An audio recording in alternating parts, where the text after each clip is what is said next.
It's Philosophy Talk. So, Kant would argue that in a truly moral world, there's absolutely no room for lying. Is Immanuel Kant still a useful guide for how to act in everyday life? And even the smallest lie destroys his precious categorical imperative. What's the deal with the categorical imperative? Kant said human reason is troubled by questions that it cannot dismiss, but also cannot answer. Okay, so what are we talking about here?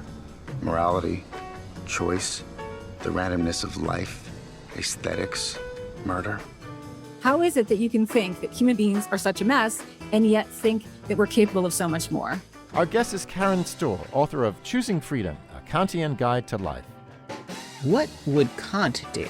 Try as best we can to see others as worthy of respect and love. Coming up on Philosophy Talk.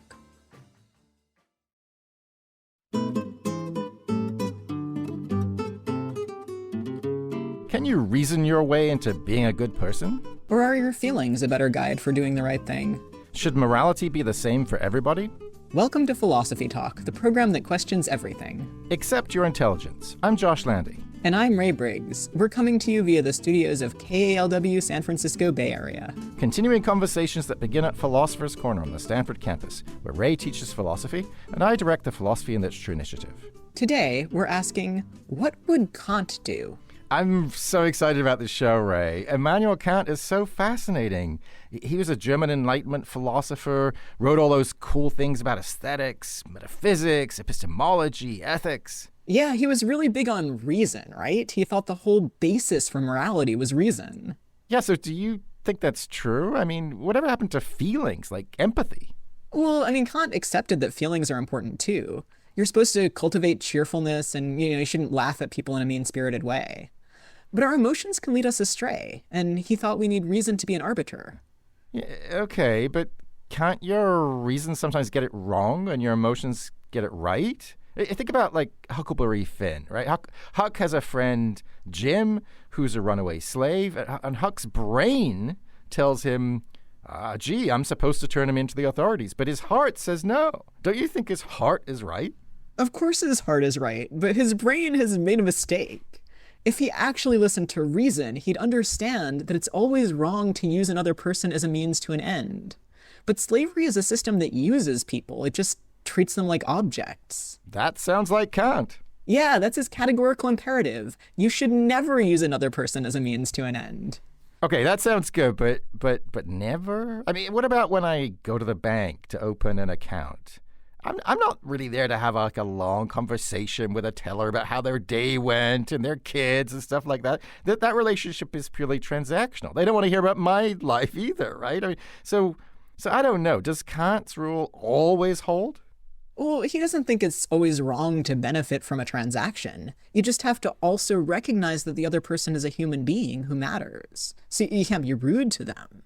And going back to your example from Huckleberry Finn, it's definitely wrong to enslave people. Yeah, too bad Kant didn't get his own memo on that.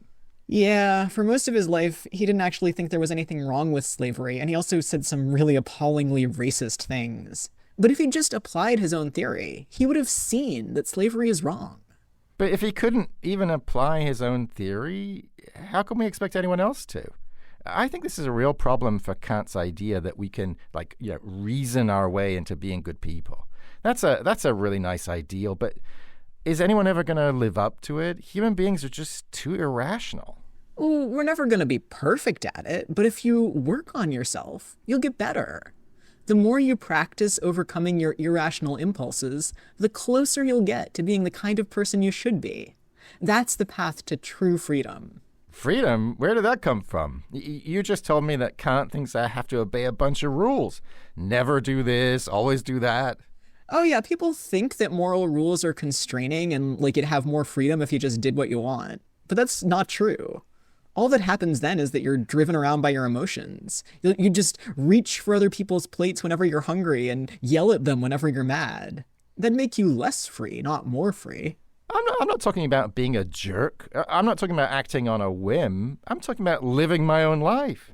What if I have values that guide my actions and that I'm very happy with, but they just don't happen to be the same as yours. Why should it be a one-size-fits-all?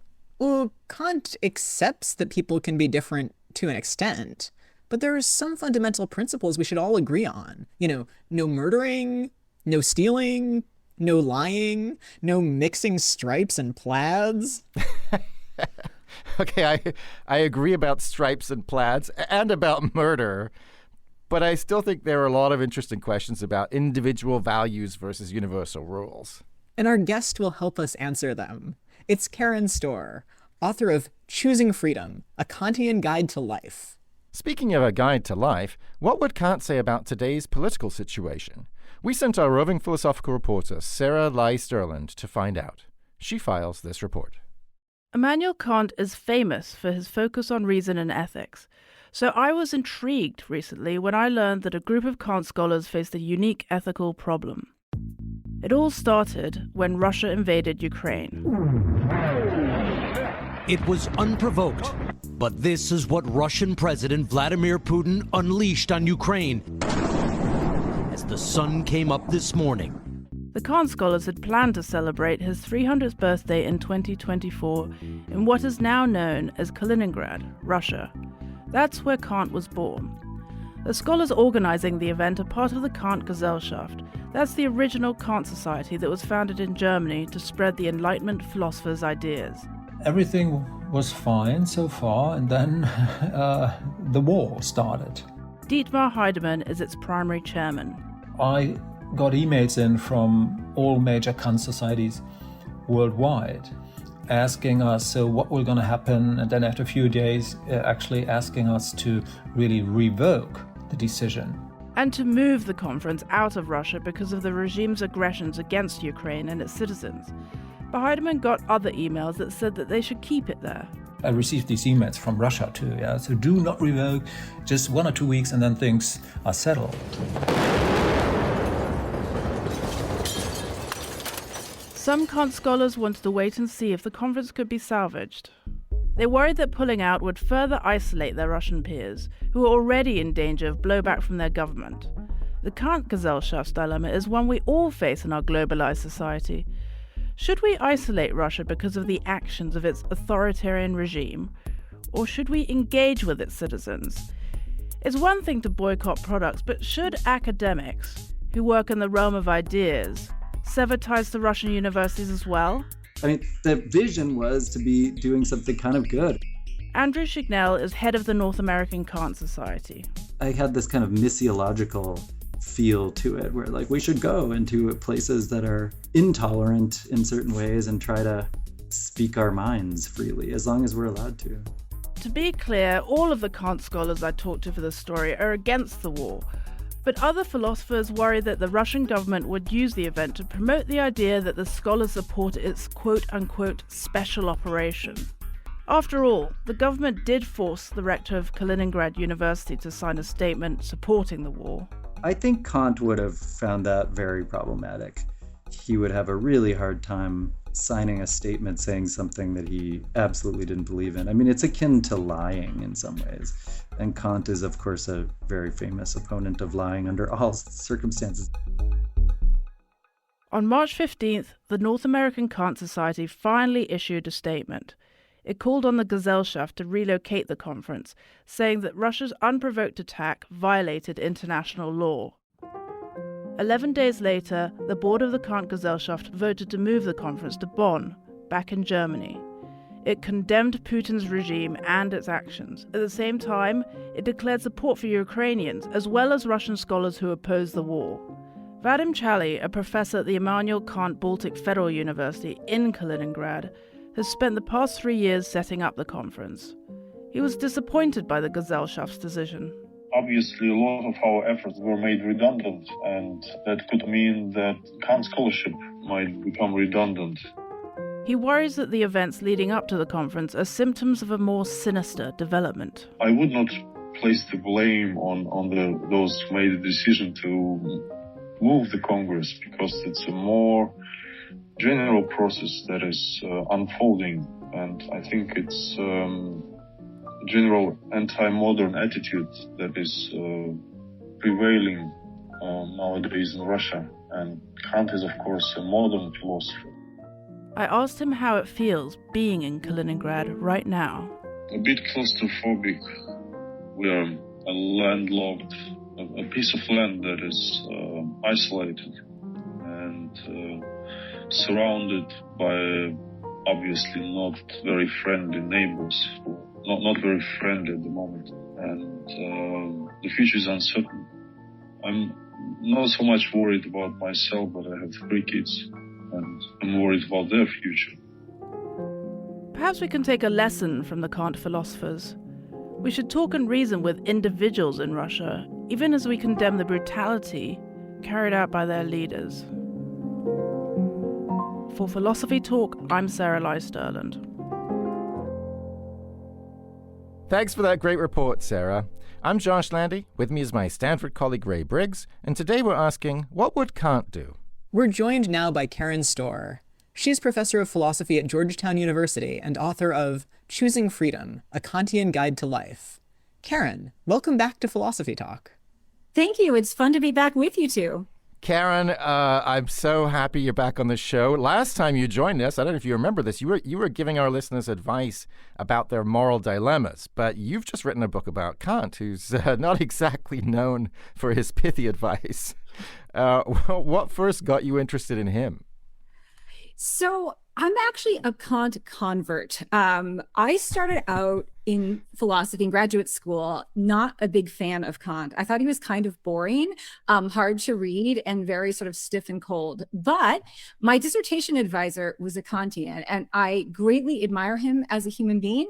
I think he sort of provided this really compelling example about a good way to live. And so it just started becoming more and more appealing. But it did take me a long time to convert to Kantianism, I must say, but I'm almost fully there.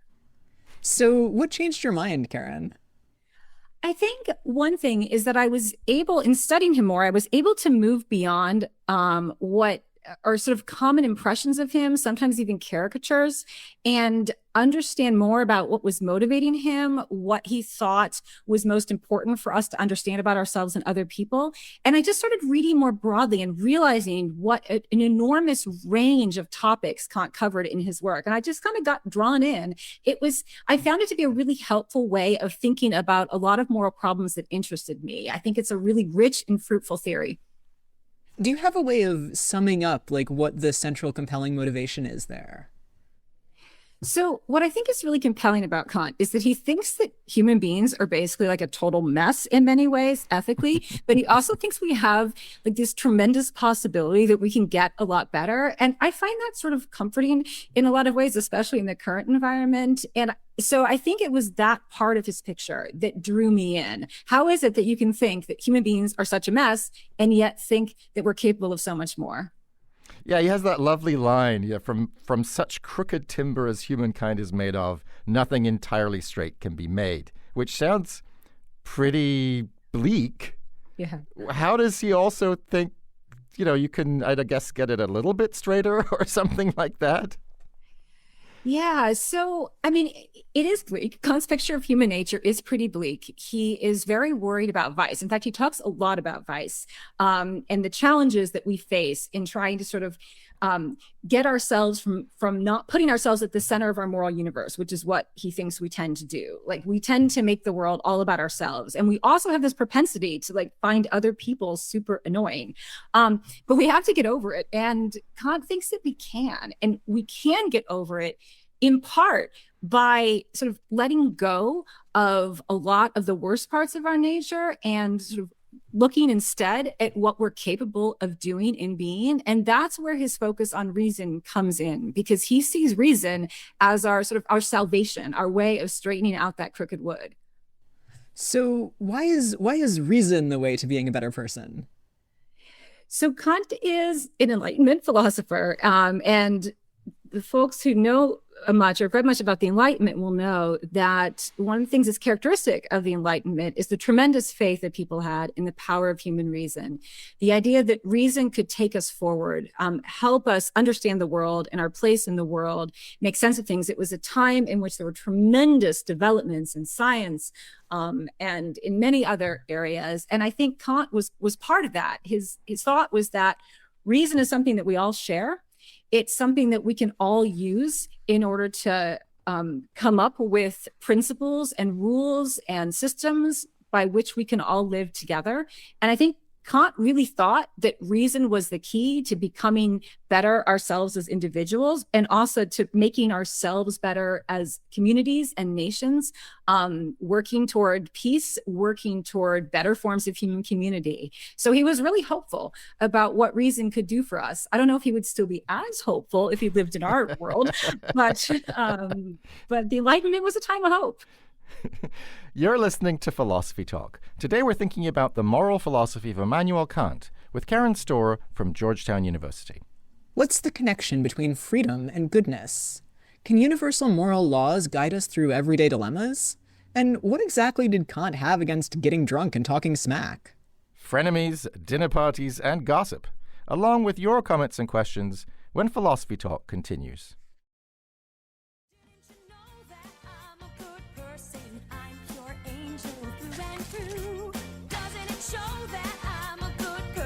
So much gooder than you, and you, and you, and you, and you. I'm a good person, that's my thing. Does being good mean being better than everyone else? I'm Josh Landy, and this is Philosophy Talk, the program that questions everything. Except your intelligence. I'm Ray Briggs, and we're asking what Kant would do with Karen Stohr, the author of Choosing Freedom, A Kantian Guide to Life. We're pre-recording this episode, so unfortunately we can't take your phone calls, but you can always email us at comments@philosophytalk.org, or you can comment on our website. And while you're there, you can also become a subscriber and gain access to our library of more than 500 episodes. So Karen, earlier we were talking about how important reason is to Kant. And one of the main morals he takes from the importance of reason is that we should all obey the categorical imperative. What does that mean? Yeah, so this is one of the more confusing parts of Kant's theory, and it's really mostly Kant's fault because he's confusing on it. There's several different formulations of this categorical imperative, which is the primary principle that he thinks we ought to live by. So in one of those formulations, the one that you alluded to earlier, the idea behind it is that our moral job is to sort of live up to the kind of value that Kant thinks that we actually have. And this is called dignity. And Kant thinks that we have dignity in virtue of our rationality. So we all have dignity, no matter what we do or how people treat us, but we don't always act like we have that value. And we definitely don't always recognize it in other people, because it's really hard, Kant thinks, actually to live that way. It takes a lot of work, and human nature is not our friend. And so in order to sort of live up to this value, we have to get over ourselves. And for Kant, getting over ourselves means binding ourselves by principles of reason, commands of reason that we give to ourselves. And he calls this command of reason the categorical imperative. And the categorical imperative is supposed to give us guidance about how we interact with other people, but also how we think about ourselves. And so Kant's thought is we have to think of ourselves as having dignity, not being objects for other people to use or for us to mistreat ourselves. And this has a whole lot of really interesting implications. Okay, so I, since you're here, we have the opportunity. Maybe finally I can understand the categorical imperative. He has three different formulations, and one of them is the one we've been talking about. Never treat another person just as a means to your ends. Then there's one, and I feel like I understand that one. Then there's another one I feel like I understand, which is, act as though your principles were binding on everybody. Don't make an exception of yourself, right? Mm-hmm. If you imagine everyone living by the way you're living, and you think that would be a terrible world, don't do it. I think I understand that one. But the third one is something about acting as though you're in a kingdom of ends. Could you tell us what that one means? Yeah. So this third principle, which listeners who are familiar with John Rawls may recognize as the foundation of his political theory, the idea behind it is that we should act as if we are legislating members in a kingdom of ends. And that sounds kind of weird, but the idea is that we need to think of ourselves not just as individuals, but as members of a community with others other people who are also rational agents and who also have dignity. Because some of what we have to do in our moral life together is come up with rules and principles that we're going to use to structure our shared life. And so to think of ourselves as members of the kingdom of ends is to think of ourselves as working with people, all of whom have dignity, to come up with the ways in which we're going to structure society. So it would be a society in which each of us is able to act as the beings with dignity that we are. So I'm a little bit worried about that formulation, actually. Okay. In an ideal society, if my neighbors were making a lot of noise, I could call the police and expect the police to like come and knock on the door and say like, please stop making the noise. Or maybe there wouldn't be police, but there'd be an authority I could call who would say, please stop making noise, and like have like a nice negotiation with my neighbor. And there'd be like no chance that they might shoot my neighbor for making noise. Right. But if in the actual world, the actual police, I have to take into account that like they're not the kind of like whatever kind of administrative authority would exist in the kingdom of ends. Like that's not the actual police. So if I pretend that I'm in the kingdom of ends, I'm going to miss that and somebody could get hurt. Yeah, that's a really important point. So in many ways, Kant's theory is idealized. It's like, what would we do if we were all perfectly rational agents? But of course, we're not. None of us are. And if we just act as if everybody is going to always be doing the right thing and the rational thing, a lot of things are going to go really badly. So a big and important question is, how well can Kant's theory cope with the very non-ideal reality of human beings, the crooked wood that we're all made of? I think the answer to that is pretty well. Because if we think about what kind of society do we want? Well, we want a society in which people are treated justly, when people don't have to fear for their lives just because of because of their race, for instance. And so on a Kantian way of thinking about this, we would be trying to think about, given that we know that racism is a thing and that there are these deep fissures and injustices in our society, what kind of structures and institutions are we going to create that will help make sure that everybody's basic dignity gets respected? I think that Kant and the kingdom of ends formulation can build that in, can build in the imperfection that is part of our individual human natures and our communities. Karen, Tim has a comment on our website that's another kind of worry about the categorical imperative. He writes, compassion and pragmatism make a cleaner path in life than the categorical imperative. What do you think about that? Tim, there's a lot of people who agree with you, and particularly who read Kant as not advocating, especially for compassion. But I actually think there's a lot of space in Kant for those two values. In many ways, Kant is very practical. Like, he does recognize what a mess we are, how prone we are to vice and to selfishness and arrogance and all kinds of other flaws. And so in that sense, he does focus on the reality of our circumstances. And the categorical imperative can give us some pretty practical advice for that. The compassion part, people often read, and I actually also used to think of Kant this way, as really devaluing emotions and favoring reason in a way that can seem kind of cold.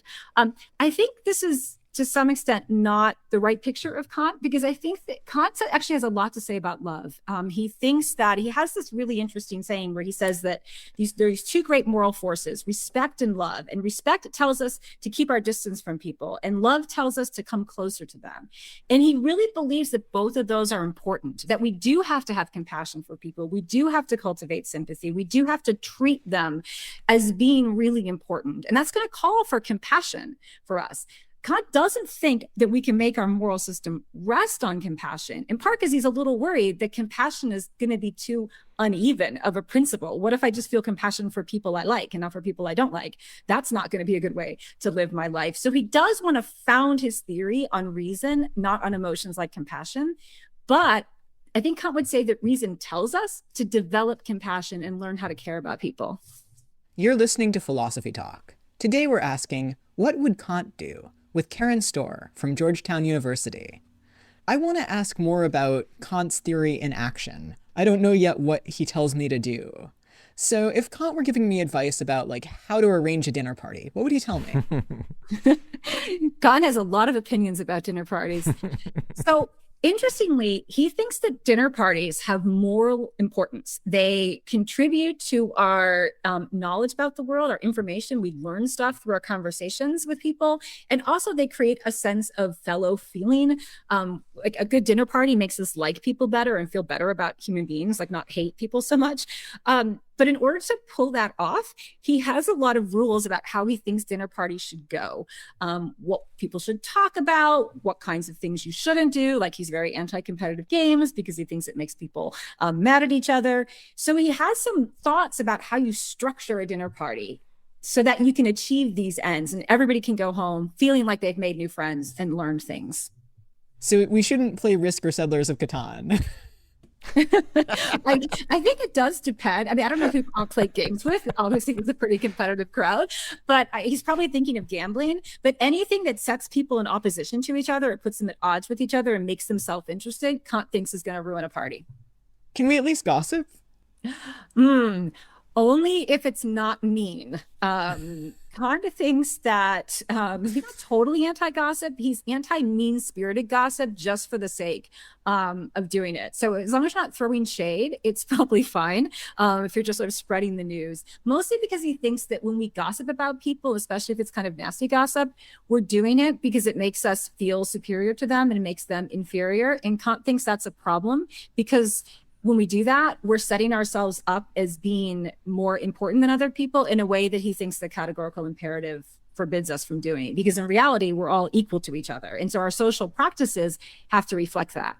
And you also point out another reason why gossip is bad in your book, that gossip is one of the things that we can do as human beings that essentially demoralize us, right? That desensitize us to vice, that normalize immorality, that sort of get us to expect less of ourselves and each other. So talking to each other about the bad things other people did, talking to other people about the bad things we did, even not having good manners, all of these things, as you suggest, contribute to an overall atmosphere in which we're just not holding ourselves and each other to the highest standards, which makes me wonder how he'd feel about social media.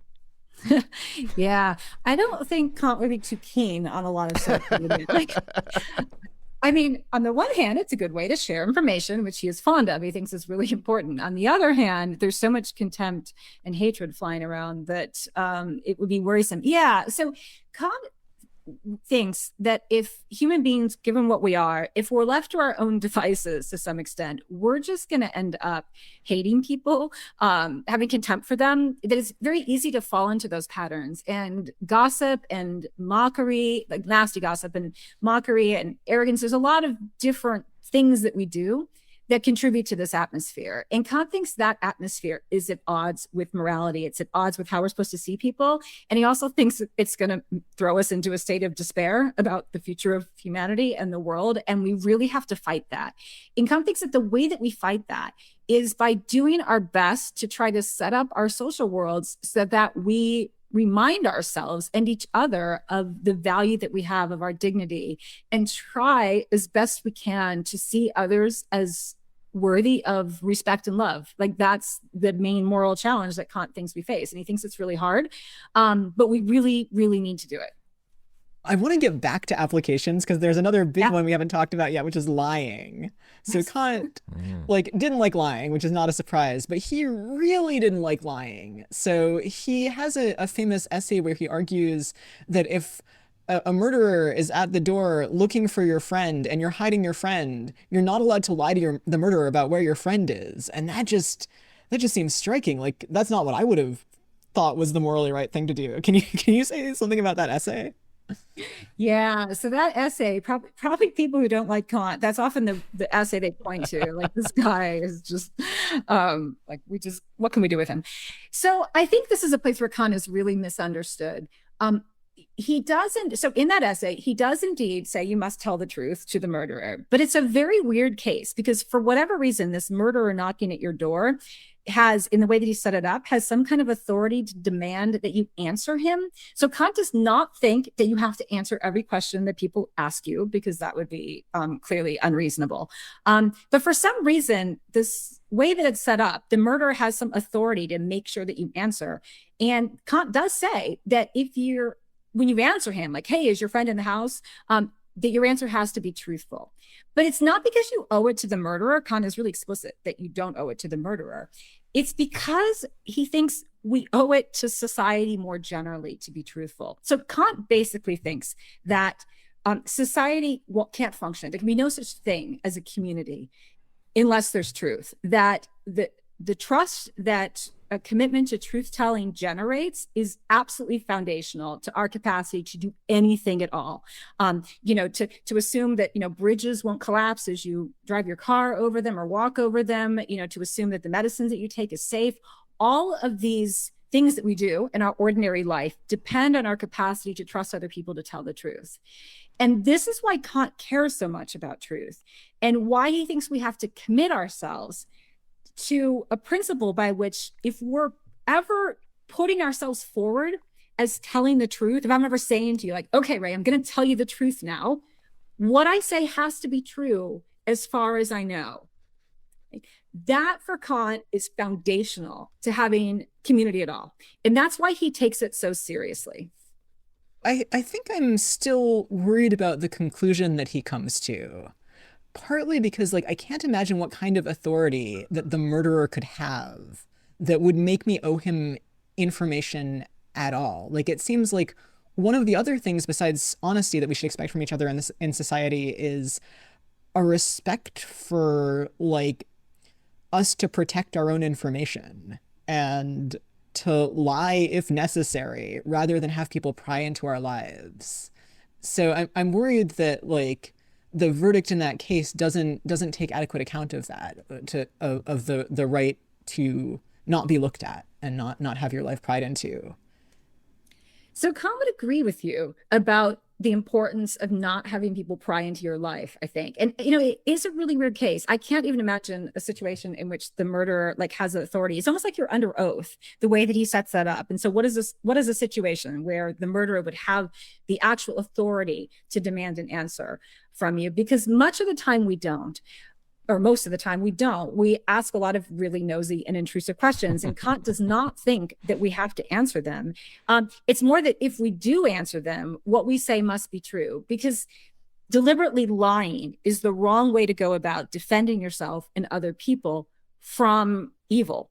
And that's because he thinks of lying as a kind of direct threat to society, but also to individuals, because it's attacking the very thing that gives us our value, which is our reason. So when you lie to someone, not a murderer, but just an ordinary person, you're sort of manipulating their view of the world. You're twisting the facts around to get them to do what you want. And so this is why Kant thinks that it's fundamentally a way of using people.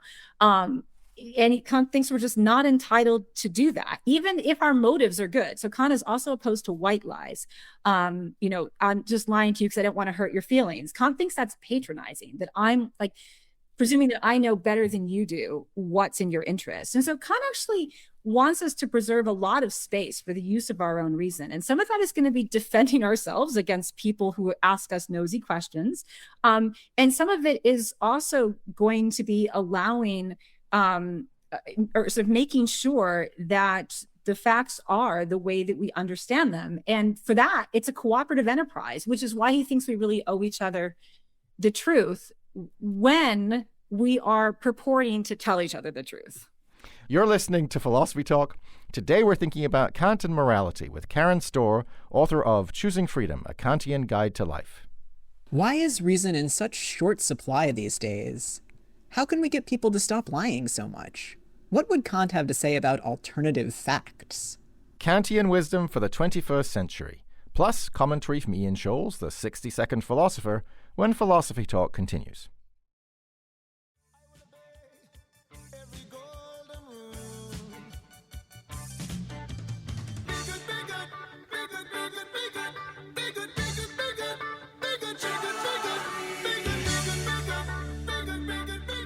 Do some school kids need a lesson on the categorical imperative? I'm Josh Landy, and this is Philosophy Talk, the program that questions everything. Except your intelligence. I'm Ray Briggs. Our guest is Karen Stohr from Georgetown University, and we're asking, what would Kant do? All right, Karen, so, you're the ethicist. if there were one thing Kant would want us to change about society today, what do you think it would be? Well, you mentioned social media earlier. I think Kant would be really worried about social media. I think Kant would find our current situation really depressing, but maybe not surprising. But I think he'd be really troubled by the tone of public discourse, the contemptuous way in which people talk about each other, and the way in which people are very sort of maybe cavalier about truth telling. I think both of those things would be troubling for Kant, but maybe especially the contempt, because it makes it just so hard to have hope in the possibility that we can do better. I love that thought. And, one of the things that really came out in your book, really stood out for me, was this idea of, well, whatever you think of the opposite of contempt as being, a certain kind of spirit of charity or something. Now, of course, there are some truly monstrous individuals, but I take it your reading of Kant is that for the non-monstrous individuals who messed up, we're supposed to think of them as sort of better than their worst action. Is that about right? Yeah, that's right. I think Kant thinks that from a moral standpoint, we're sort of required to think of ourselves as being capable of redemption and thinking that other people are too, which doesn't mean we have to go around acting as if everybody is always going to do the right thing. But believing that it's possible for people to do the right thing, I think is very, very important to Kant, and believing that we can do the right thing ourselves. Kant also thinks that we generally don't know as much about other people's motives and reasons as we think we do.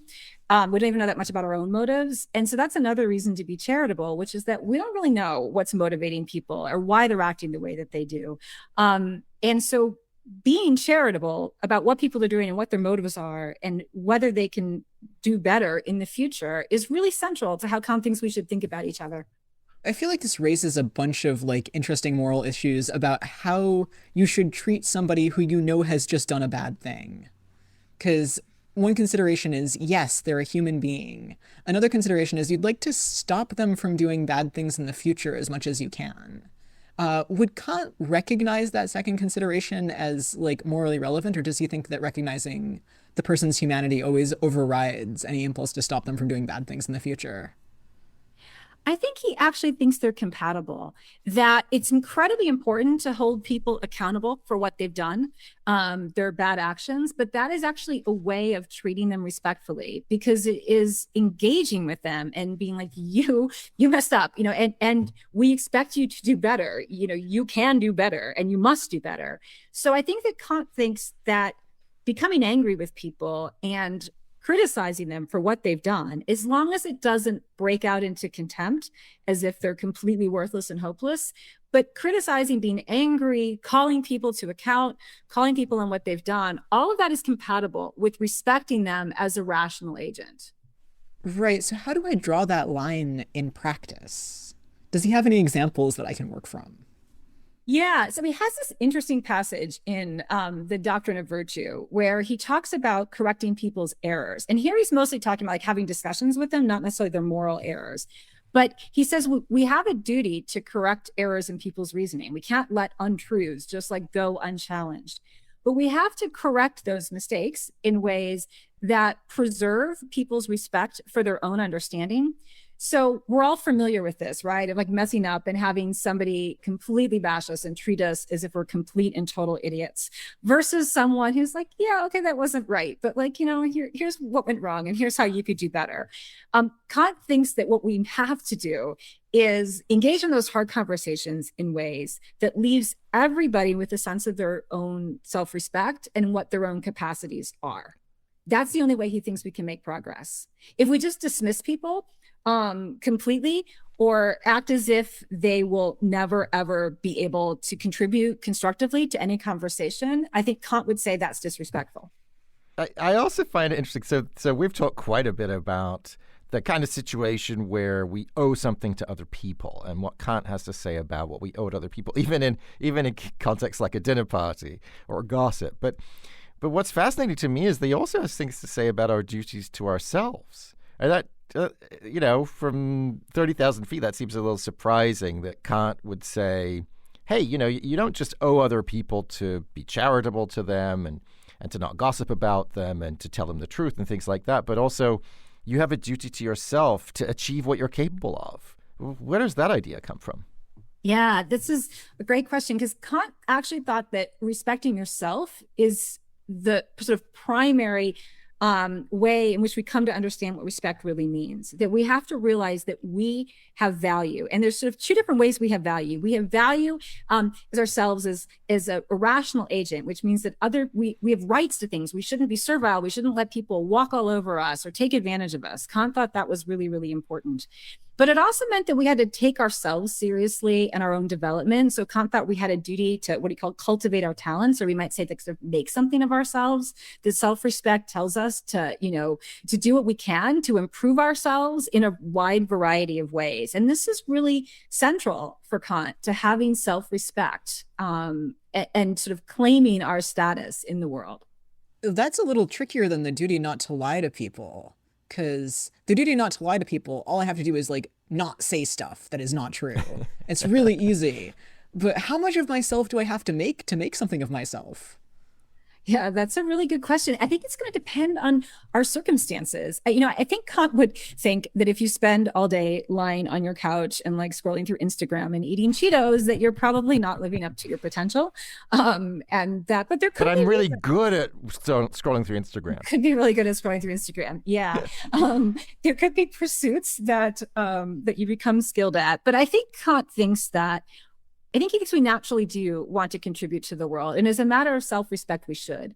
We should be trying to figure out what path to take where we can live up to what we're capable of. And that could take a variety of forms. And I think you're right, that it's going to be hard for us to figure out what that is, because it's going to depend, like how much time do I have to spend working to pay the rent?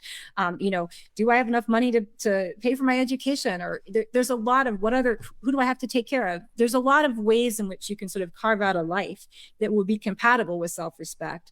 But Kant thinks that taking ourselves seriously is as important as taking other people seriously.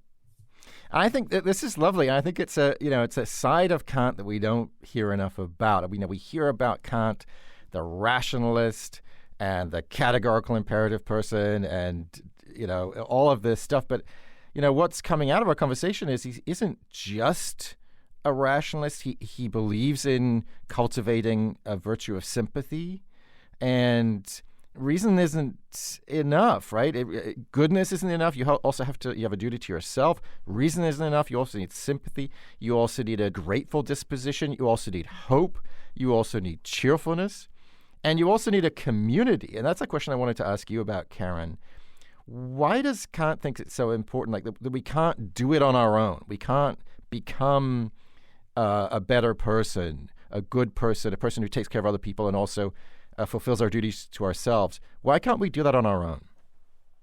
Yeah, this is one of the things that I learned in reading more about Kant is how focused he is on our relationships with others as members of the same community. So he has some beautiful writings on friendship. Usually people just think of Aristotle on friendship, but Kant actually had a lot to say about it too. And he thinks friendship is a great thing for us because it's a way in which we can develop intimacy. We can reveal our thoughts, come to understand ourselves. He thought these were really good things in human life. And he also thought that we needed friends to help sort of make ourselves better, to keep us sort of hopeful and to correct our mistakes and keep us going on the path that we've set for ourselves. And we need bigger communities that can help us do that too, that can help provide us with the things that we need in order to act as rational agents and live up to our potential. I think Kant does think that, yes, we're rational individuals, maybe first and foremost, but we live in communities with other people, and those communities can make us better or worse. And it's our job as a member of that community to try to create a community that is better, that it's going to be better for everyone. It's going to be progressing. Kant really believed in progress for individuals and for communities. And it's not going to happen, though, unless we join with other people and try to bring about a more peaceful world, a more just society, a less violent environment. All of these things for Kant are things that we have to do with other people. So we asked you what would Kant change about society. I'm wondering if you have a piece of advice for individual listeners that Kant would give. I think Kant thinks we have to do what we can to maintain hope in progress, the progress I was just talking about, so that we don't give in to despair and contempt and misanthropy about people.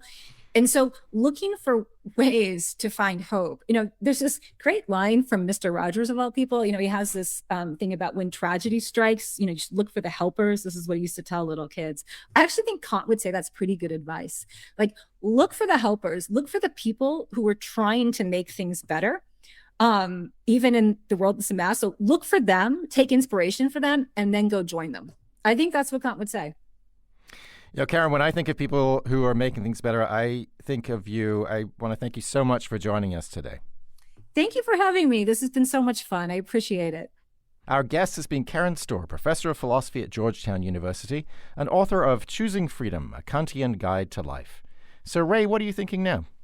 So I really love the way that Karen's book gets applied like actionable advice out of Kant, who I always before this read as like a pretty dry and dusty guy.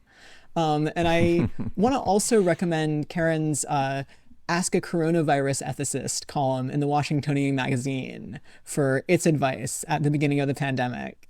Yeah, and do you have others too? Yeah, so I kind of love advice columns. I really like Captain Awkward's blog.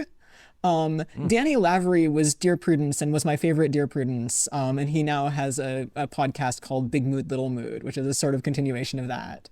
And Miss Manners is a classic. I think she's really underrated, and I think her advice is sort of deeply empathetic. And yeah, Kant, I definitely think would improve. We'll put links to everything we've mentioned today on our website, philosophytalk.org, where you can also become a subscriber and gain access to our library of more than 500 episodes. And if you have a question that wasn't addressed in today's show, we'd love to hear from you. Send it to us at comments@philosophytalk.org, and we might feature it on the blog. Now, unreasonably fast and categorically impertinent, it's Ian Scholes, the 60-second philosopher. Ian Scholes, reading about Immanuel Kant on Wikipedia, it seems as though we could be right now very close to achieving some kind of Kantian ideal civilization thanks to an educated democracy and international cooperation. We're just inches away from peaceful coexistence, you guys. Stop at the insurrections and the invasions, we're good to go. Just give school teachers a raise. We could be on the edge of a new age as golden as the rule. On the other hand, this could be the age of crapola, characterized by phenomena not always recognized as such. Some crapola is even considered a great notion, like blue-check Twitter or Dancing with the Stars, but it could all just recede into the noumenon or Plato's cave or the ether, whatever, to be forgotten. Now, we did have the end of history, allegedly, triggered by the end of the Cold War, but I don't know. The Soviet Union's broken up, but Russia has a hot war on Ukraine. Liberal pushback so far has been more economic than military, like bringing Bitcoin to a knife fight. The Ruskies have a pretty dull knife, true, but I doubt capitalism's clout here. When its own pocket is not being lined, capitalism is not big on squeezing. And in the meantime, Elon Musk challenged Putin to a sword fight, which doesn't seem like something the world's richest men should do, unless there's a pay-per-view angle on it, which I doubt. And who would pay to see that? You could pay me to see that, but I'd probably just take the money and try to weasel out of it. How Kantian is that? Not very.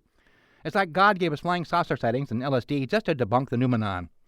Also, not long ago, just before all the "you can't vax me, I quit" truck drivers went protesting in Canada, and American conservatives decided that Trudeau was a fascist because he told the truckers to go home, QAnon disciples gathered at Dealey Plaza in Dallas for the second coming of John Kennedy Jr. The belief being that when Trump is reinstated, he will resign and Kennedy can become president. Well, Kennedy remained deceased, and that too was the end of history. Kant was a phenomenon of the Enlightenment, which was thick with smart guys. Beginning with Diderot and his pals, putting together the first encyclopedia, a wonder of the modern world, making the noumenon phenomenal, you might say. Though disapproved by the French state, Diderot persisted. Towards the end of the Enlightenment, Kant wrote a piece called Answering the Question, What is Enlightenment? He was one of those guys who created his own authority by undermining it. How very Western civ. But it made me wonder, did he know he was in the Enlightenment as it was happening? I mean, there were coffee houses and smart people throwing ideas around and scientific discoveries and enlightened despots, but did he literally think of himself as a figure in a significant historical period called the Enlightenment? Now, my mother used to call the Depression the Dirty 30s, but that was later in memory. There were the Roaring 20s, the Swinging 60s. You're strolling along, smoking pot, listening to music, letting your hair grow. Suddenly somebody calls you a damn hippie. Are you? Were you not until some proto-Trumpy yelled at you from his pickup? Did you remain a hippie until you voted for Reagan? Well, then what happened? The opinion seems to be too much freedom. Too much social media. No worlds to conquer. It made us bored. We went crazier than we even were and voted for Trump. But what's wrong with being bored? God gave us hammocks, marijuana, and headphones. Why were we not satisfied? Do we really need to open carry handguns to Walmart just to buy a thrill? No, true, we elected the boring guy to be president, Joe Biden, but half of us still freaked out because they like to think he's a secret lefty fanatic. Anyway, if Kant did know it was the Enlightenment, how did he know? Was he a premature historian? We call it the Enlightenment because it sowed the seeds of what came after, the French Revolution, the American Revolution, Napoleon. Oh, well, and the long, tedious, yet brightly lit train ride to modernism. I mean, did Dark Ages peasants wonder, are we in the Dark Ages? Well, no, Fred, I think it's the Middle Ages now, on the cusp of the Renaissance. Are you sure? Well, let's check the calendar, Fred. BC? Oh, no, we're in AD now. Silly me, forgot to turn the calendar ahead. And that, my friends, is how paradigms are destroyed, at least in these times, the age of crapola. Mark it down. COVID? What's that? Just fake news now. History awaits. The end. I gotta go.